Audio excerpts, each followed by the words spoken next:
na parte de tipo de dados e tipo abstrato de dados. Bem, uma linguagem de programação, ela já pode ter a definição na sua biblioteca de quais tipos de dados ela vai trabalhar. Em geral, de certo modo, aqui a referência do Pascal, ele tem como tipo básico inteiro, booleano, char, real. Na verdade, o Pascal também aceita string, né? Se puxar pela memória aí, também funciona.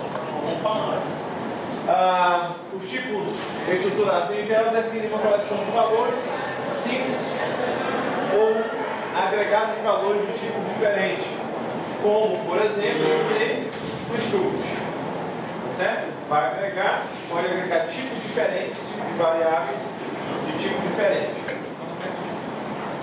Beleza, só lembrando que essa aí é a definição dada pela linguagem. Agora, se o tipo abstrato de dados, aí vai depender do programador, o que ele vai elaborar, qual é a sua necessidade, qual é a solução que você quer desenvolver. Como comentamos também na aula passada, a definição de modelo matemático acompanhado das operações definidas sobre o modelo. Exemplo, conjunto dos inteiros acompanhado das operações de adição, subtração e multiplicação, por exemplo. A gente pode usar o próprio tipo primitivo inteiro e definir as operações para esse teu tipo que está criando. Talvez aqui não vá fazer tanta diferença, mas não sei se vocês recordam, não sei se você lembra, fez esse exemplo, a definição, por exemplo, de números racionais, que é que você tem um numerador e o denominador, uma fração. E essa divisão pode gerar um número racional que vai ficar quebrado tudo mais, mas você trabalha ele como uma fração. Aí você vai ter que definir, primeiro, como armazenar essa informação, que é quem é o numerador, dá lá a entrada lá para o usuário definir. Quem é o denominador, dá essa outra informação.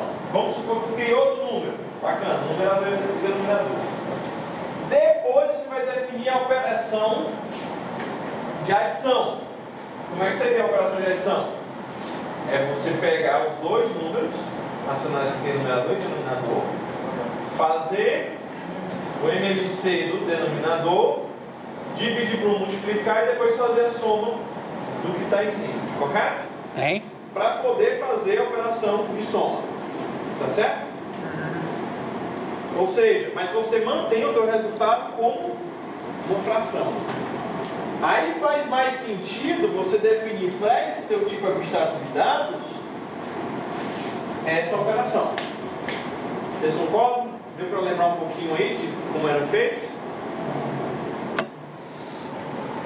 Vamos dar um exemplo, que eu acho que esse vocês vão lembrar. Definição de uma pilha. Quando vocês definem uma pilha, o que é que vocês vão definir uma pilha? Vocês vão definir uma definição de uma pilha estática, que essa pilha estática seria sobre um vetor, correto? Estática. Definir sobre um vetor. Aí você vai inserir o elemento e vai remover o elemento dessa fila. Qual é a lógica? Primeira entrar, última sair. A primeira entrar, última sair. Como é que é o mesmo conceito em relação à fila do banco. Quando você insere, você vai inserir por último. Não é isso? E quem você remove? Primeiro. Quem entrou primeiro na fila. Essa lógica, você vai definir uma operação que no caso, por exemplo, seria inserir na fila. Qual é a outra? Remover da fila. Ou entra ou sai da fila, por exemplo. Tá certo? Então, por que eu estou enfatizando isso? Porque é um tipo abstrato. Você está fazendo uma abstração e implementando essa tua abstração. Essas TADs, no caso, são utilizadas extensivamente como base para projetos de algoritmo, né? Muita coisa que vamos trabalhar em cima de definições de TAD. A implementação do algoritmo em uma linguagem de programação específica exige a representação dessa TAD em termos dos tipos de dados e das operações suportadas. Então, só revisando o que eu tinha falado, eu preciso definir qual é o tipo primitivo, eu vou trabalhar em cima de um tipo primitivo e vou definir as operações. A representação do modelo matemático por trás do tipo abstrato de dados é realizada mediante uma estrutura de dados. Estamos trabalhando em cima de um vetor, já está lá implementado. Podemos considerar tais como generalização de tipos primitivos e procedimento como generalizações de operações primitivas. O que significa isso aqui? A mesma coisa, olha, eu poderia, vou dar dois exemplos. Eu poderia definir um novo tipo de inteiro. Imagine só, eu quero trabalhar com um tipo inteiro que só é com os valores de 0 a 100. Não é diferente do que está implementado na linguagem? A linguagem é o quê? É de menos, o menor valor que ele pode suportar, ao mais, o maior valor que ele pode suportar. Dependendo do tipo inteiro, o limite, vai variar o tamanho. Eu estou delimitando, ó, quero trabalhar agora de 0 a 100. Estou criando uma nova lógica. Como é que eu delimitaria isso? Por meio das operações. Eu poderia botar, olha, o cara vai digite um número inteiro. O cara bota lá, menos 5. Quer dizer, olha, esse valor não é válido para o tipo. Tranquilo esse exemplo? Ok. Estou tentando dar significado por criar um novo tipo. Porque se eu for trabalhar com um tipo que já existe. O outro exemplo foi o que eu falei inicialmente do números racionais, definindo quem é o numerador e o denominador da fração para representar esse número. E vou definir cada uma dessas operações dele. Pessoal, assim, estou colocando aqui como revisão. Tá certo? A professora não entendia, eu vou ter que parar um tempinho aqui para a gente explicar mais sobre isso. Alguém tem alguma pergunta até o momento? Tem alguma observação?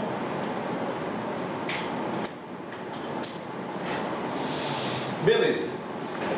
O Kiribati Tati encapsula tipos de dados, a definição do tipo e todas as operações ficam localizadas numa seção do programa. Isso aqui eu falo bastante, me chama quem fez programação 2 comigo, ou PO. Por quê? Porque aqui eu estou trazendo um dos princípios da programação orientada a objeto, que é o encapsulamento. Que é o conceito de você ter atributos, que são as variáveis, e você ter os métodos, que são as funções. Mas isso numa classe, por exemplo. Para eu acessar esses atributos, eu só acesso por meio dos métodos. Eu não deixo acesso direto. Voltando, por exemplo, lá da fila. Qual é a ideia? O meu atributo é um vetor. Quais são as operações? Inserir na fila, remover da fila. Certo. Como é que eu acesso um dado na minha fila? Por meio da função, por meio da operação. Ok. Estão lembrados disso? É o get setter. No caso da classe, em PO, sim. Get setter para você acessa. No caso, por exemplo, da fila, ele vai ter um nome específico que ele vai permitir a lógica também do acesso. Que é o put get. Porque ele não acessa, né? Me dá um elemento do índice tal. Não é assim. Se eu estou trabalhando com fila, para eu ter acesso, ou seja, eu pegar um elemento, tem que ser o primeiro. A lógica já está definida.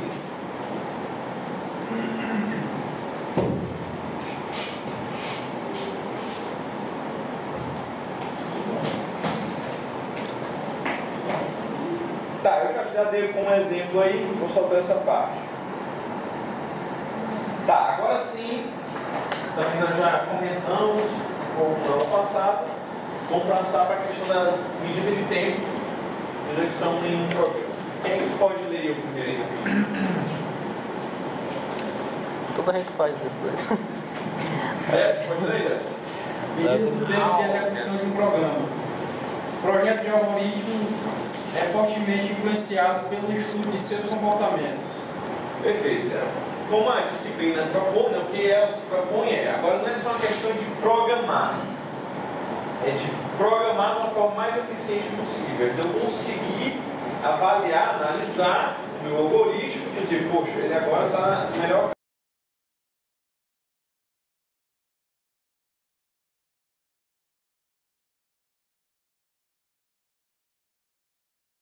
É necessário estudar as várias opções de algoritmos a serem utilizados, considerando os aspectos de tempo de execução e espaço ocupado. Perfeito. Aquele enfatiza que vamos definir um projeto, vamos definir como é que vai ser resolvido um certo problema, e aí depois disso, dizer, olha, preciso da especificação assim, essa. Agora eu vou passar para a implementação e verificar a condição do algoritmo proposto e considerar tanto a questão de execução, tempo de execução como de espaço. Muitos desses algoritmos são encontrados em áreas como pesquisa operacional, otimização, teoria dos grafos, estatística e probabilidade, e entre outros. Perfeito, Deus. Grafos vocês já viram, né? Alguma coisa. Sim. Foi isso? Beleza. Depois a gente vai trabalhar com um exemplo em cima dele.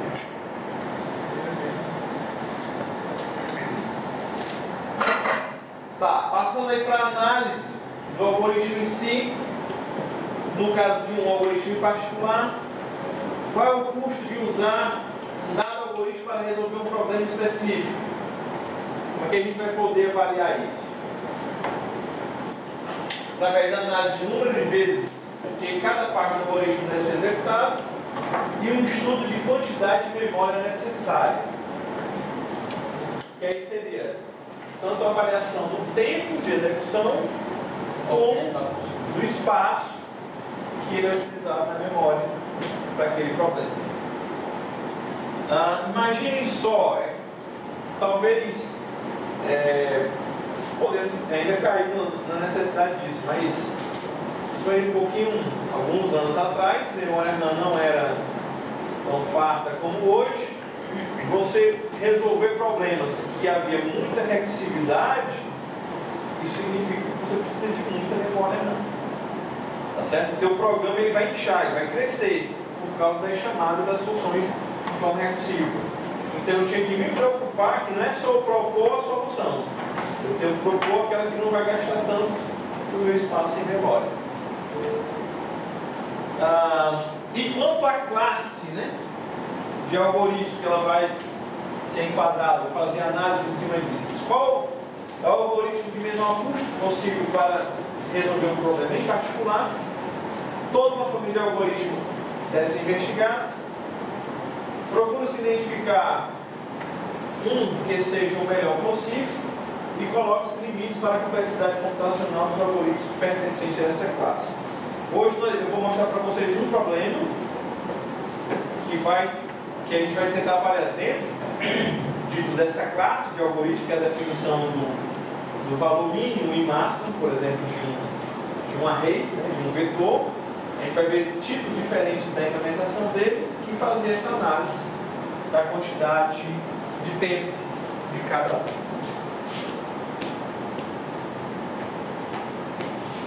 Bem, quem pode ler quanto a esse custo? Rapidinho. Determinando o menor custo possível para resolver problemas de uma dada classe, temos a medida da dificuldade inerente para resolver o problema. Comentar? Quando o custo de um algoritmo é igual ao menor custo possível, o algoritmo é ótimo para a medida de custo considerada. Podem existir vários algoritmos para resolver o mesmo problema. Se a mesma medida do custo é aplicada a diferentes algoritmos, então é possível compará-los e escolher o mais adequado. Beleza. Então, referência ao você definir esse menor custo, você vai começar a ver algoritmos diferentes, pode ter mais de um para a mesma solução, você pode analisar então entre eles. O outro pode ler aí, por favor.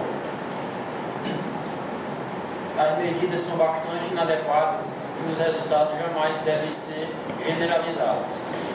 Os resultados são dependentes do compilador, que pode favorecer algumas construções em detrimento de outros. Bem, de certa forma nós comentamos isso na aula passada, que era aquela questão, falamos da questão do SO diferente, do hardware diferente, correto? O compilador também pode interferir, por exemplo, na referência de ponteiro, de como é que ele interessa. Vai interessar uma variável, de forma que ele vai referenciar isso no teu problema final, por causa do esquema dele. Pode continuar. Os resultados dependem do hardware. Beleza? Que é o que é comentado. Quando grandes quantidades de memória são utilizadas, as medidas de tempo podem depender deste aspecto. Perfeito. Pode continuar. Apesar disso, há argumentos a favor de se obterem medidas reais de tempo. Exemplo, quando há vários algoritmos distintos para resolver o mesmo tipo de problema, todos com custo de execução dentro de uma mesma ordem de grandeza. Assim são considerados tanto os custos reais das operações como os custos não aparentes, tais como a alocação de memória, indexação, carga e dentre outros. Que é um daqueles formatos, foi o Felipe mesmo que comentou no aula passado, faz a avaliação de vários casos no software para fazer o tempo, né? Enfim, por fim, essa parte de meio de custos, quem pode ler? Usa um modelo matemático baseado em um computador idealizado. Deve ser especificado o conjunto de operações e seus custos de execuções. É mais usual ignorar o custo de algumas das operações e considerar apenas as operações mais significativas. Exemplo, algoritmo de ordenação. Consideramos o número de comparações entre os elementos do conjunto a ser ordenado e ignoramos as operações aritméticas de atribuição e manipulações de índices, caso existam. Perfeito. Então, assim, nesse modelo, né, a medida de custo por meio do modelo matemático é que é a nossa proposta. Vamos, em alguns aspectos, na hora de analisar o algoritmo, vamos ignorar o custo de uma certa operação porque ela é simples demais. Por exemplo, eu estou utilizando uma atribuição onde... vamos fazer um incremento. Você pensa lá, a operação é x, recebe x mais 1. A linguagem oferece você usar x mais mais. Vocês vão lembrar disso, né? No caso, C, por exemplo, Java. Aí você diz, não, mas qual dessas instruções é a que seria mais rápida? Dentro da complexidade daquele algoritmo, isso aí pode ser ignorado. Você vai ver o que realmente interessa, que é qual é a parte, qual é o trecho do teu código que vai se repetir e como vai se repetir. Para você realmente computar esse tempo. O que vai fazer mais significado, vai pesar mais para analisar esse tempo, esse custo computacional. Bem, passamos agora já para a formalidade de como fazer esse modelo matemático por meio da definição dessa função de complexidade.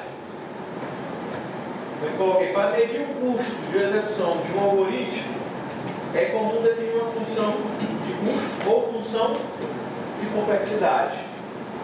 A letra aqui não é tão importante. No caso aqui, começar com um F, uma função matemática, como a gente iria rever. Essa função, né, essa aqui é a função S, F, em função da entrada, para calcular, que seria um N aí qualquer, é a medida de tempo necessária para executar um algoritmo para um problema de tamanho N. Essa função de complexidade de tempo, f de n, mede o tempo necessário para executar um algoritmo em um problema de tamanho n. No caso, eu também posso chamar essa função de complexidade de espaço, f de n, se fosse o mesmo problema, eu botaria uma g de n aí, no qual ela iria medir a memória necessária para executar um algoritmo em um problema de tamanho n. O livro, né, a referência, como eu falei, do material do livro, utilizaremos, eu colocaria f para tornar essa função de complexidade de tempo daqui para frente. Toda vez que tiver esse fzinho aí, essa referência é a função de complexidade. E aqui eu fiz essa marcação para chamar mais uma vez a atenção de vocês. A complexidade de tempo, na realidade, não representa o tempo diretamente, mas o número de vezes que determinada operação é considerada relevante é executada. Como eu falei, é o detalhe da parte relevante.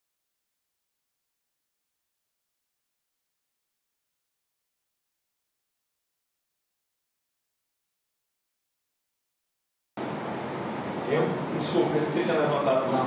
Tá. No caso seria como se fosse no caso da ordenação, seria como se fosse aquela questão de trocar os elementos de índice diferentes, seria isso aí.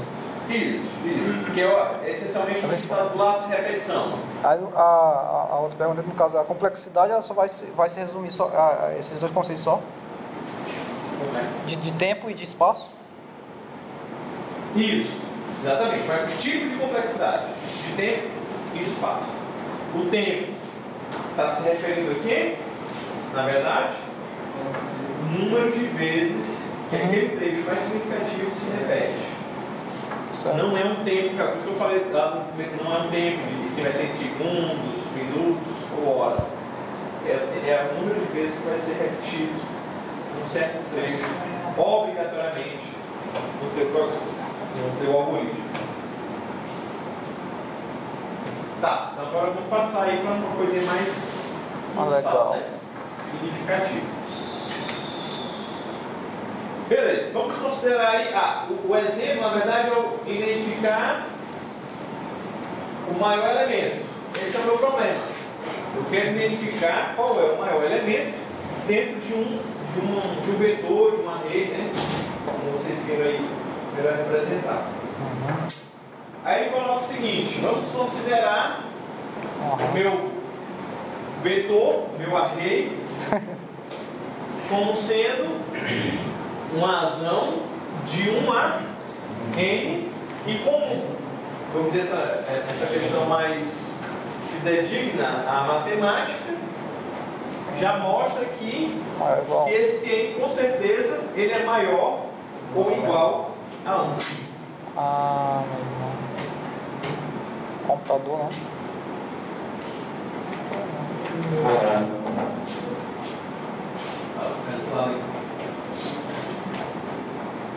Então, isso aqui eu estou chamando a atenção porque pode ser muito simples, mas isso vai ser cobrado. Você tem que se acostumar. Não é questão de eu ser chato e ficar cobrando. E vocês vão ver que depois tudo vai ter que ficar amarrado de uma coisa a outra, associado a uma coisa a outra. Então, crie como hábito, por exemplo, essa referência. Bem, aqui tem um algoritmo em Pascal. Tranquilo? Dá para todo mundo relembrar aí? Aí, meu irmão. O formato? Vai lá, continue. Não, eu vou para aqui já. Não já. Nossa. É botar lá state, não sei o que. Vai depois de definição para chegar, né? Eu acho que é muito mais simples. Está sendo. Como é? Cobol? Você poderia voltar para aquela parte do entendimento ali daquele razão de 1 a n.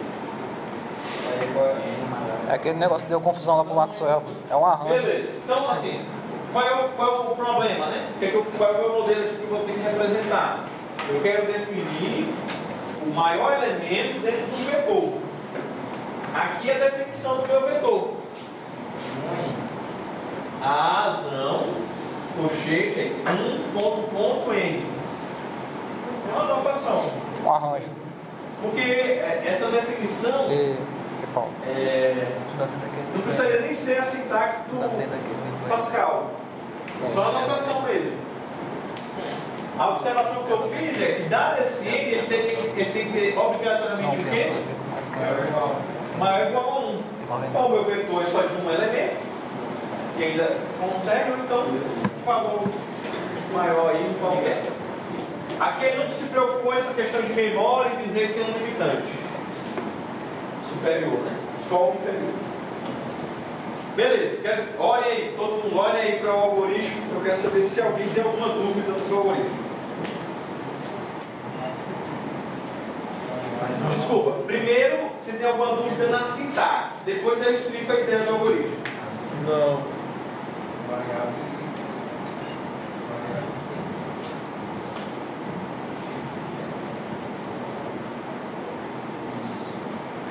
Não.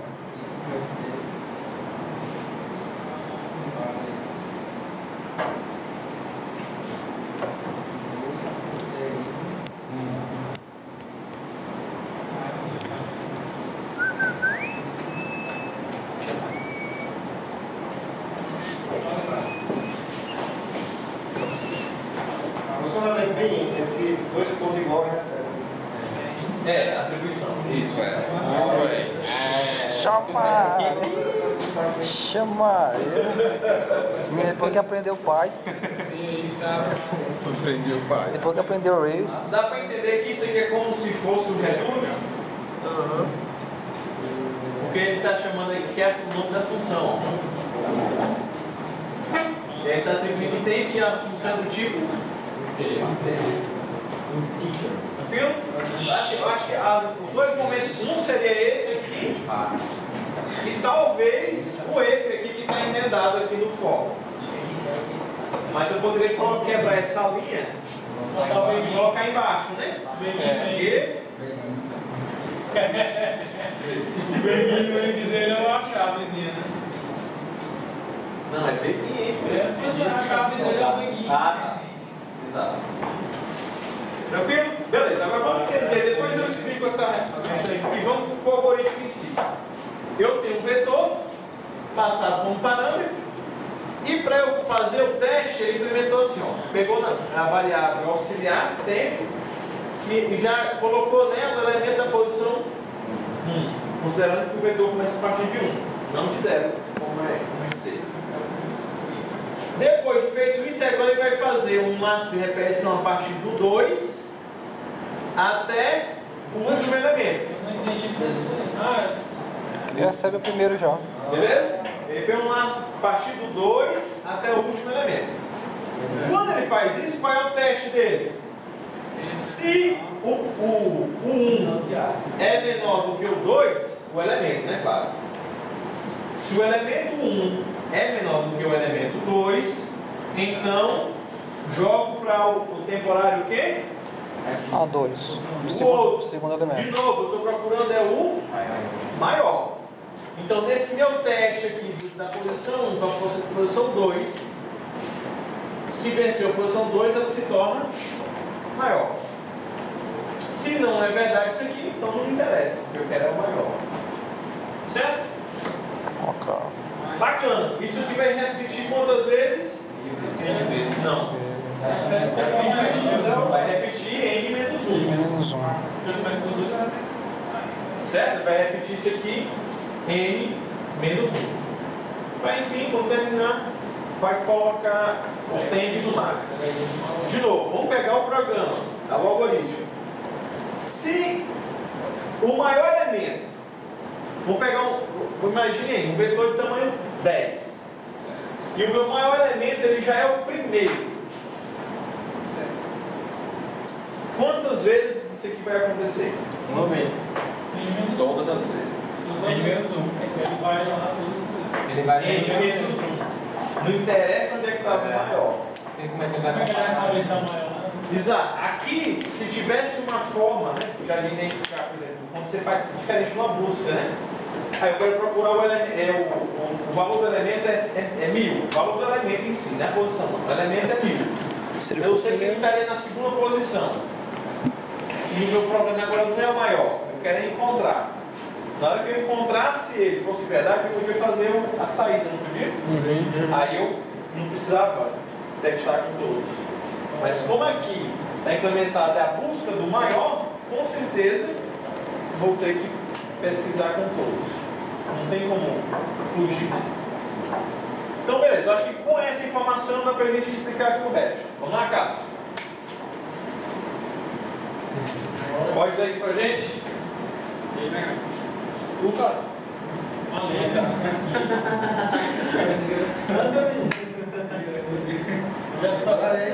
Seja Ele era Cassio. com F, tal que F de N, que é o número de comparações entre os elementos de A, se A tiver N elementos. Logo, F de N é igual a N menos 1 para N maior que 0. Vamos provar que o Beleza, agora vai botar na frente. Mas agora o que eu quero saber é o seguinte. Ótimo. Alegria. Todo mundo concorda com isso aqui? Com essa afirmativa? Eu fiz um teste com vocês, né? Aí eu disse, quando haver repetir,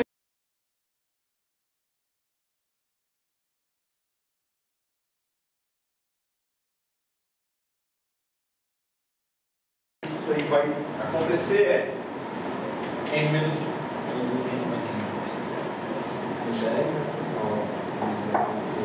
Tá bom. Aqui está o teorema para representar essa afirmativa aí. Qualquer algoritmo para encontrar o maior elemento de um conjunto com n elementos, no caso, com n maior ou igual a 1, faz pelo menos n menos 1 comparações. Esse é o teorema afirmativo que foi mostrado anteriormente. A prova que ele bota é: cada um dos n menos 1 elementos tem que ser mostrado por meio de comparações que é menor do que algum outro elemento. Faz sentido isso para vocês? Mostrado aqui não quer dizer que é imprimir na tela. Mostrado é o teste. Tem que ser verificado que ele é menor do que esse elemento aí que é o maior de todos, né? E aí volta a afirmativa logo, em menos de comparações são necessárias.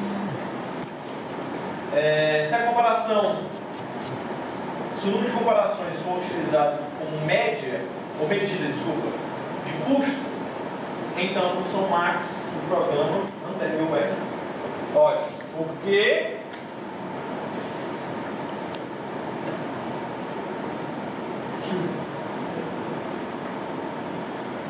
ele está afirmando, ó, acabamos de ver o teorema em cima daquele problema. Não acabou de ser provado? Se eu estou dizendo, se eu tenho um teorema, foi provado que a quantidade de vezes necessária é n menos 1, tem como ser melhor do que n menos 1? Não acabei de provar? Não foi n menos 1? Então, é o melhor caso. É o caso ótimo. Mas não quer dizer que meu algoritmo é bom. A gente só vai avaliar depois. Oxi. Só no caso ele disse que ele é ótimo, porque ele satisfez a condição que ele deu no início, né? N-1. Ele conseguiu resolver aquele N-1. Ele provou que no caso, para você fazer as comparações, tem que ser N-1. Ou seja, o mínimo tem que ser N-1. Então aquele algoritmo se tornou um algoritmo ótimo por causa desse teorema. Ou seja, é algo funcional. É funcional. Não quer dizer que é eficiente. Mas é funcional. O algoritmo está funcionando. Ah, meu Deus. O cérebro tá travando aí, pô.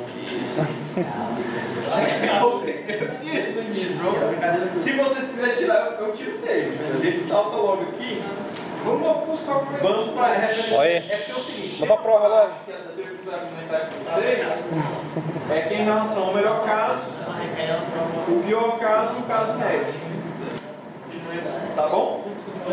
Do algoritmo.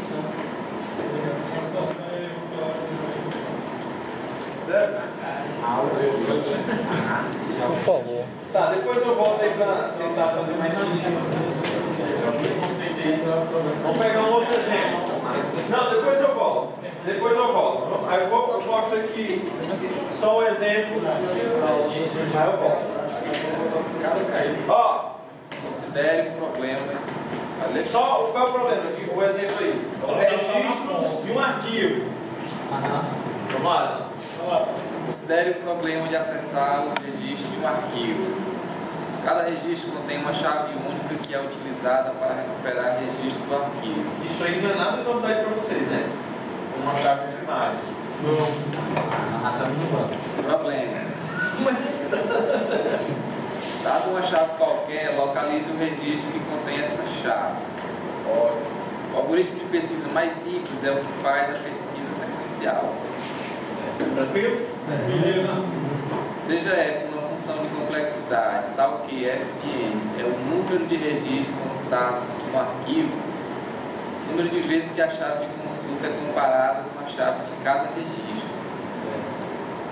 Melhor caso, f de n igual a 1. O procurado primeiro. Registro procurado é o primeiro consultado. Pior caso, f de n igual a n. Registro procurado é o último consultado ou não está presente no arquivo. E o caso médio, f de n é igual a n mais 1. Então, isso aqui é a teoria que eu acabei de saltar, certo? Vou explicar aqui pelo exemplo. Esse aqui é o mesmo exemplo que eu falei no início, que seria o da busca, né? Eu digo, você tem 10 elementos, 10 registros, né, no caso, a chave que você está procurando está na primeira, quando tu chegou, deixou para me achei, acabou. Beleza? Entendeu o quê? Melhor caso, vocês quantas vezes? Só um, porque já era o primeiro elemento. Qual é o pior caso? N. Por quê? Porque ele comparou com a primeira e ele estava lá no último. Foi o pior caso.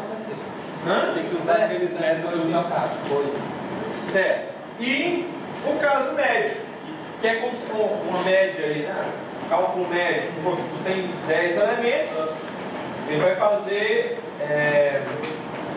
a referência aí, por exemplo, 10, 11, 5, 5,5. Mas não vai ser isso, né? Pegando a parte inteira seria 5, teste que seria na metade. Tá certo? Seria uma simplificação desse caso médio aqui. Esse caso médio não é sempre a metade, mas vai servir para isso. Do segundo até o nono. Pode ser uma variável. Dependendo do tipo de. Como é que é feito esse negócio? Pois é, Não, é porque assim, ó, cadê? A gente está partindo daqui, ó. Para você estudar naquele para chegar nessa conclusão. Nessa conclusão você está partindo daqui, ó. Pois é, tiveram vários testes, vários. Mas assim, a gente está discutindo agora também. Esses vários é esse que eu estou mostrando aqui. Não tem como fugir. De novo, imagine um vetor de 10 elementos.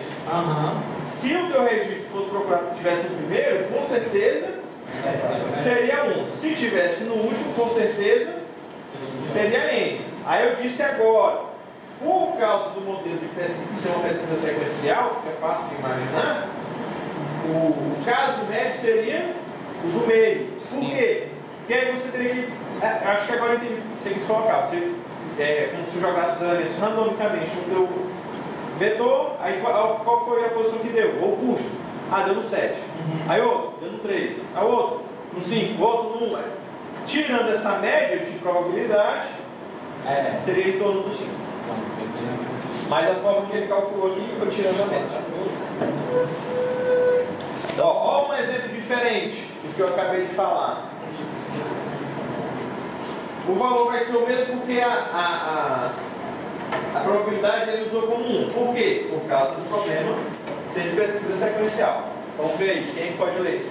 No estudo de caso médio, vamos considerar que toda pesquisa recupera um registro.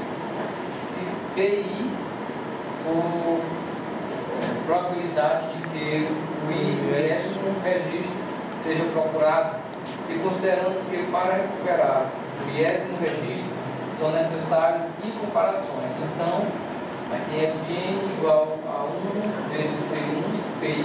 Beleza, o que ele está fazendo aqui é que se o elemento é o primeiro, ele tem um peso.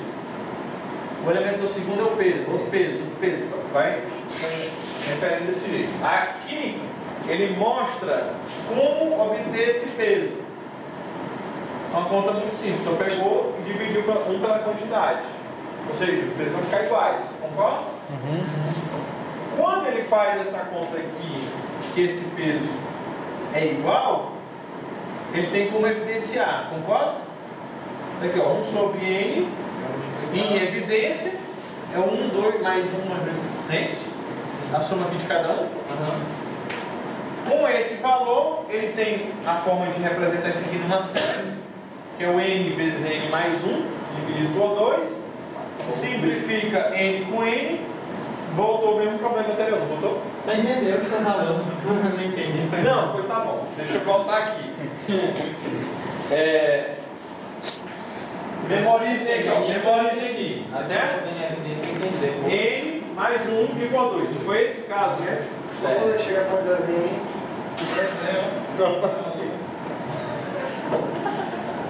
Essa parte aqui, o que eu estou reafirmando aqui, dado o problema, é que o peso é igual. Essa probabilidade é igual. A gente pode avaliar o problema.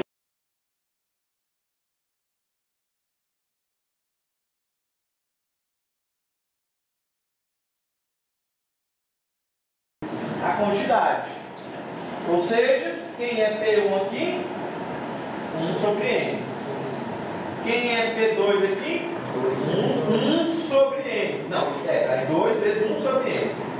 3 vezes 1 sobre N. Não é assim? Isso. Se eu tenho esse cara aqui, eu coloco em evidência. Como está aqui. Concorda? Certo. Tem 1 sobre N.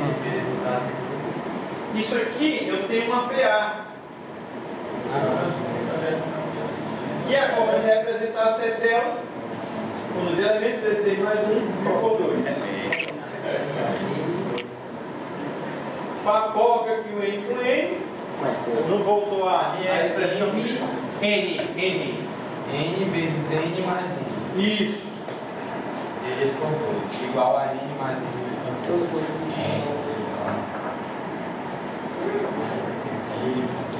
Dá pra ver agora? Tá.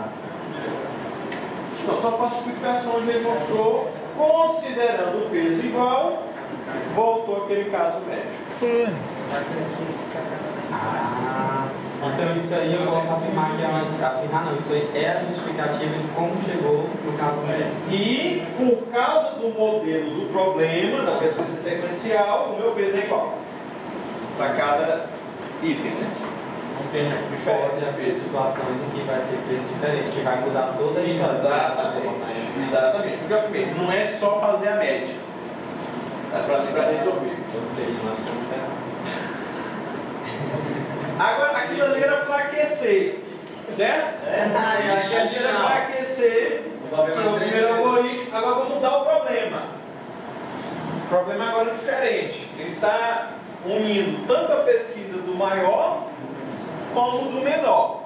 Pessoal, estou só enfatizando novamente. É outro problema aqui. Eu vou mostrar 3 algoritmos. Esse aqui é o primeiro. Aqui, ó. Maior elemento 1. Para essa resolução. Ele diz, de novo, considerando o algoritmo, vetor, com essa definição aqui, de 1 a n elementos, certo, Thiago?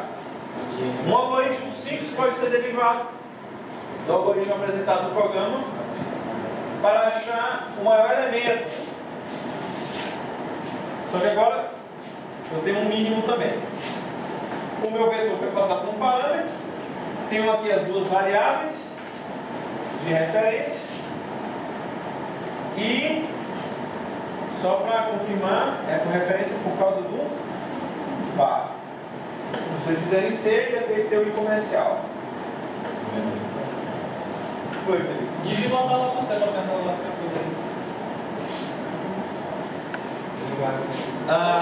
Faça uma prova de marcar e não para passar. A chance de acertar. A chance de Bora, fazer merda é menor. Depois Não prova agora não. aliás, dê uma olhadinha no algoritmo, vê se vocês entendem como é que ele é apresentado. Vai olhar todos e vou guardar o máximo.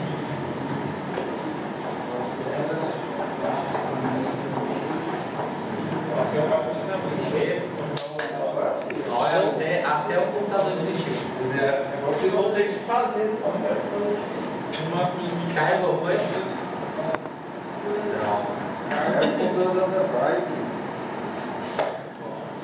Agora, veja aí. Um vai receber o máximo ou o mínimo. De Pascal. Dá uma dificuldade. Eu vou ver ele. Eu tô com vergonha, mas eu vou esperar a vergonha e perguntar. Ou é só Pascal olhar. É 2 livros. Ó, ele diz ali, ó. HTML. For de 2 para N faça. E aí? O cara não lembra como é a ordem do Ah, for. é isso aí. Esse homem que tava no outro slide. Mas eu também não entendi, eu fiquei calado. Aqui é para ir de 2 até N. Fácil. Bem, pronto. Esclareceu mais. Bem,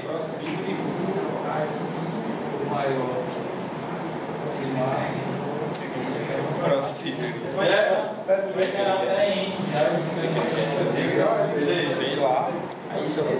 Pegar o máximo. Eu posso. O máximo. Paulo Costa, cadê você? Dá um valor para ir. Vai lá, Paulo. Cai?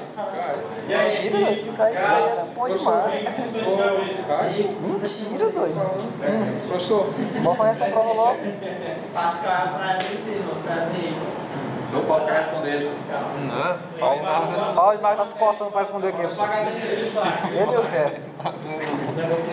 Ele e o Jefferson estão doidos pra se coçar aqui. Pra primeira responder. observação. E tu, Playboy, né? Eu não. Se eu tirar essa linha bem Só aqui, filmando aqui, a só- parte do algoritmo é igual que eu mostrei. Isso é isso. Não mudou nada. Certo? Bora logo aí, professor. Tá bom. Bora logo aí. Vamos aqui. Entender. Hã? Explica logo aí. Vocês não entenderam, não? Mas eu acabei de dizer, ó, que tira essa linha aqui, vai ficar aqui nela, então não entenderam o outro, né? Vai comprar só o máximo. Posso unir as palavras do João Paulo. Não, eu tô aqui com vocês, olha o código e digo, eu só agora entendi. Pode continuar, mas o que eu vou falar é disso aqui. Isso eu agora entendi. Pode continuar. O código a gente tá entendendo. Você separar Pode continuar. e achar o maior. É aquele. Queria o resultado, né? O recebe o A, é o primeiro espaço do vetor, ou é ele liga esse negócio aí que vai descendo as fotos agora aqui. Que eu sou? Agredir, pode agredir, pessoal. Vai ser editado, vai ser editado. Precisar de ajuda, deixa eu. O soldado tá querendo dizer o resultado, pô. Não, ele ficou parado aí esperando, eu pensei que ele tava. Não, eu quero só você. Tem que você entender. Entendeu aí como é que funciona? Né? Aí eu digo, para você encontrar o mínimo máximo, vai ser executado quantas vezes esse algoritmo aí? N vezes. 12 vezes. N vezes. N vezes. N vezes. N vezes. N menos 1. Ô, saudade. Porra, saudade. Aí ele vai começar do 2, não. O lado que repete já Vai começar do 2. 5, boa. Eu sei que não tem. Não sei não. Jefferson. Já tirou um. O rei da complexidade. Tá gritando aí pra todo mundo que sabe de complexidade, né? Tá certo, Henrique? Certo, né? Ficou fazendo de O certo. Facebook a gente tá instalando. Ele tá sonhado. Agora eu sei complexidade nessa merda. Aula de complexidade. Jefferson.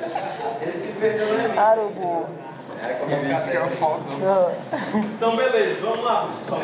Eu não vou desistir, não. O maior ou menor elemento, estamos juntos. A Desiste da primeira gente, não. forma de implementar foi repetida com n menos uma vezes.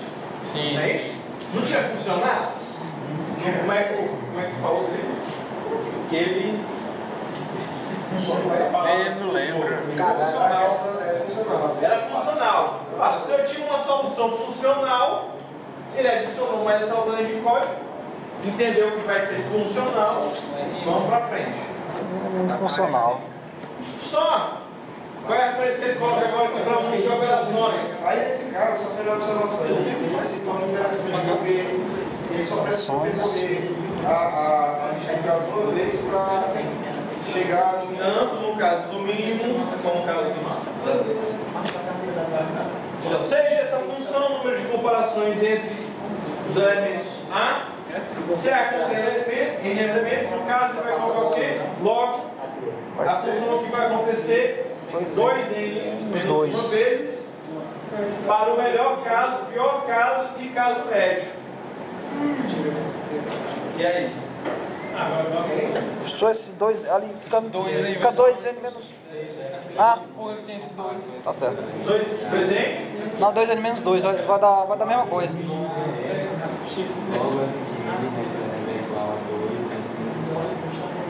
Passa pra frente. Todo mundo entende por que é. Qual faço o dobro da comparação? Melhor caso, Não. pior caso, caso, né? Professor, Por que tem um 2 ali? A referência que ele está colocando é das instruções. Tanto do if como quer dizer, do 2.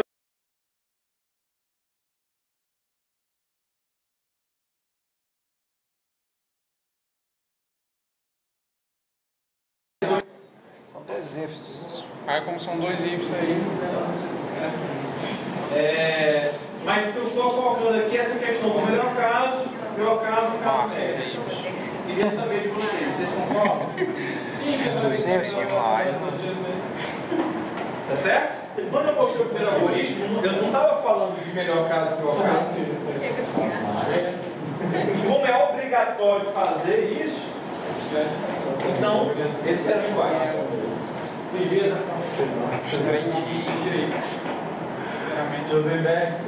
Segundo algoritmo, João Paulo. Dê uma olhadinha aí, Maísa. Qual é a diferença agora? Max, essa é.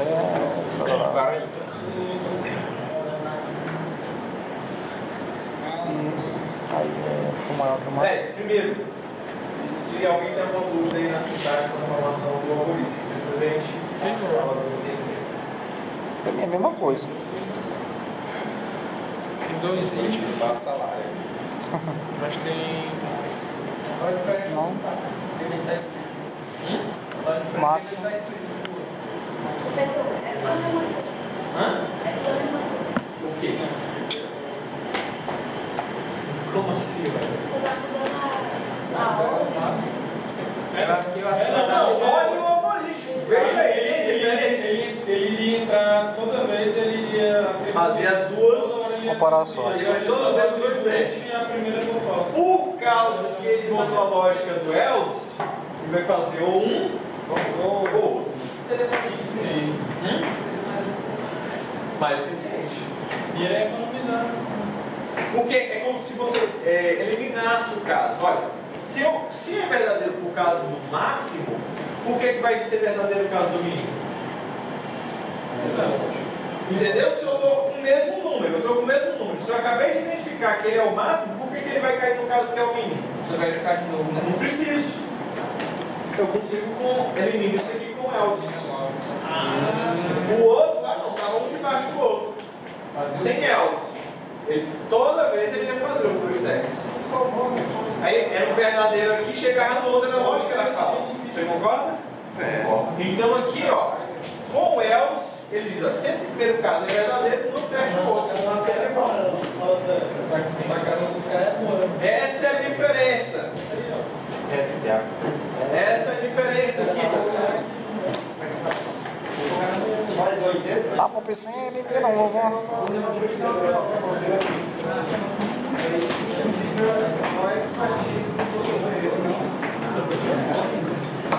Quem pode ler a parte de minimax?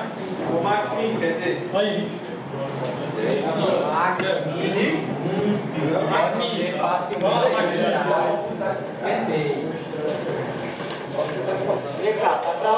Pra onde?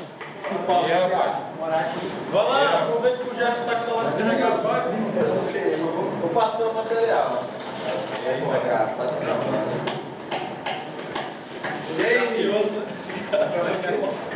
Pra ler, cara. Pô, velho. Você nem lê isso aí. Vai, só tem que pôr embaixo. É só essa parte É que que a gente aprende no português dele. Bem velho. Tem com ó. Peraí, antes de ler, quem faz mais? Levanta o braço aí. Agora, no nosso material, você vai passar? Vou. Eu vou passar logo o link lá. Vai passar. É de boa. Tá de moto lá. Vai de moto, eu vou usar você. Você vai lançar onde? Pelo localismo, né? Cara, Sou, não mexe nessa mesa não, pessoal. assim, não sei se é interessante eu colocar por lá. Mexe Pra fazer a referência ao assunto. Porque o material não é meu. Entendeu? Mesmo que o livro oferece, eu vou passar o link, passo o link para vocês. Vocês baixam lá todo por e-mail. E aí eu vou fazer referência textual lá. Se eu não criar classe, não é de Só é escabriado. Se eu não criar classe, não é de outro. É um grupo, pô, não é classe não. É grupo, né? Ah, pô, eu sou grupo, bateu com isso. Aí só cria um grupo lá com o nome da sua matéria e adiciona a galera. Baderna também. Rapaz, o material já está lá disponível. Pronto, isso aí resolve também. Tu esqueceu, o professor vai lotar a caixa de e-mail, né? Eu vou passar pelo WhatsApp. Pronto. Não, sou muito primeiro, o WhatsApp tá por dentro do meu. Eu vou no WhatsApp. Que ela disse. Depois passa parte aí. Só no WhatsApp você começa a fazer besteira. Vocês não me perdoam. Não, aqui eu não. É, só não bota normal não pro grupo não. Vamos parar de gravar aqui. É só matriculado. Bora!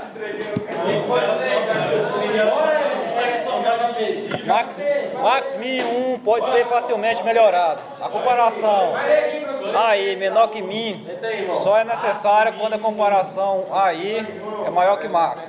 Dá falso. Para a nova implementação temos, melhor caso, FDN é igual a N-1, quando os elementos estão em ordem crescente. Pior caso. Vocês concordam com isso aqui? Sim. Eu não entendi, não. Não sabia nem explicar, tava procurando. No melhor caso, ele só vai pegar uma vez. Não. Pô, ele vai achar tudo na primeira lá. Calma aí, cara. É bem do jeito que tá pensando. Rapaz. Zoeira, não. É tudo. Ele vai cair. Ele vai ter que percorrer tudo, correto? Mas a referência ele vai cair só de uma vez. Pior caso. Seria semelhante. Aí o caso seria percorrer duas vezes. Seria semelhante ao outro caso. Percorrer um problema no máximo e o outro Porque ele vai ter que deixar. Já deu. O pior caso, ele sempre vai ganhar uma olhada lá. Meu Deus, o caso médio aí agora ficou mais diferente. O pior caso é que você não vai É como se não. Pessoal, deixa eu mostrar. Tem um detalhe aqui, tá? Deixa eu. Melhor caso é a gente ir embora. Já, rapaz. Ó, veja, a questão do melhor caso, do pior caso, não é uma questão de se adequar ao problema. Olha aí. Tá certo? Não é uma referência, por exemplo, não tem a função fatorial? Não, o melhor caso da função fatorial é quando ele é igual a 1, porque vai lá testa 1 e acaba. Não é assim.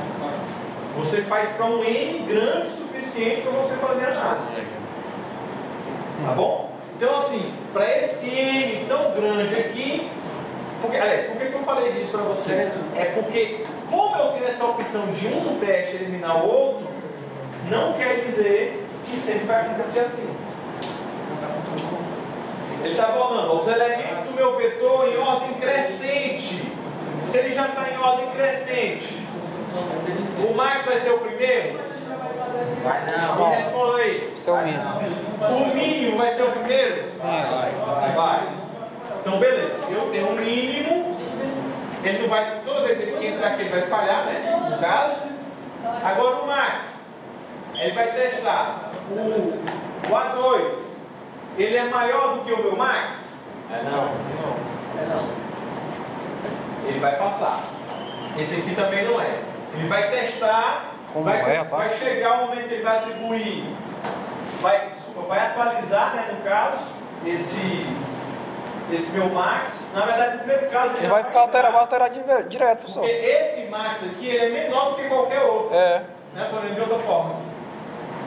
O Max não é o mínimo, porque na posição 1. Então esse Max vai ser menor do que qualquer outro. Então ele vai entrar aqui e vai atribuir. Atribuir. Vai atribuir quantas vezes? N menos 1. Tá certo? Aí esse foi o melhor caso. No pior caso, não. Vai estar totalmente o inverso. Vai ser E 109. vai ter que ficar testando. E aí vai ter que repetir aí 2 N menos 1. Isso aqui tem que ser demonstrado, como está ali embaixo. No caso médio,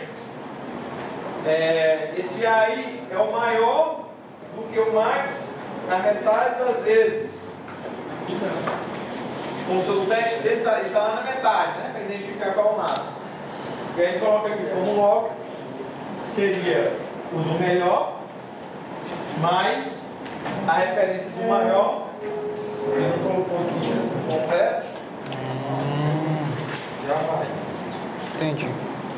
Daí já está simplificado mesmo. Já. Para ele alcançar esse 3,2, Desculpa, não. esse menos Ela passou aqui dizendo que ele está 3,2, ele já faz o MMC dos dois.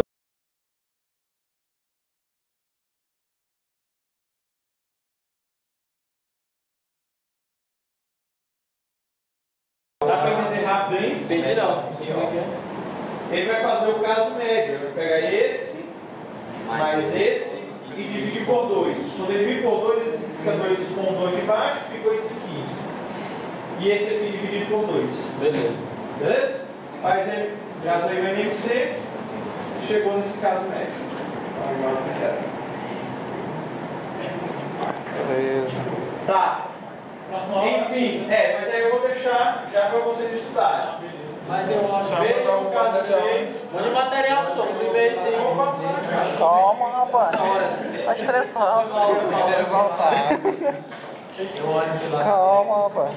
Não dá porque está duplicado lá. Eu não posso preencher agora lá porque senão eu posso perder. Vou mandar até ontem mais rápido.